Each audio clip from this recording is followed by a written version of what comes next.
Wewe mfano upo Chanika hapo, utakula chakula kizuri wapi kama sio JHK Motors? Sasa nataka nikusanue, sawa? Nataka nikusanue kama ushazoea kula kwenye vibanda umiza huko, matumbo yanakuuma. Sasa mimi nataka nikusanue sehemu nzuri ambayo natakiwa uje ule msosi. Msosi natakiwa uje ule Pugu Kinyamwezi JHK Motors. JHK Motors ndo natakiwa uje kula msosi.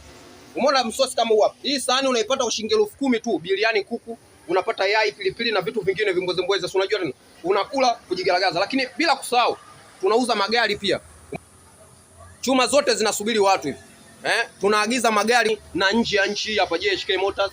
Tunauza magari lakini pia tunaagiza magari ya aina yoyote, mabasi si unataka fao, unataka semi, unataka wheel loader, unataka tractor, unataka nini chochote, excavator, unalipata JHK Motors.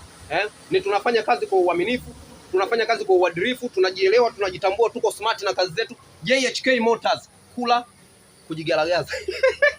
Na kusanua. Kama upo Chanika, sogea JHK Motors Pugu Kinyamwezi hapa opposite na Olympic Shell. Kama uko Pugu, sogea hapa Kinyamwezi. Kama uko Chanika, sogea hapa Kinyamwezi uje upate biriani safi, msosi safi, vinywaji vipo kutoka JHK Motors.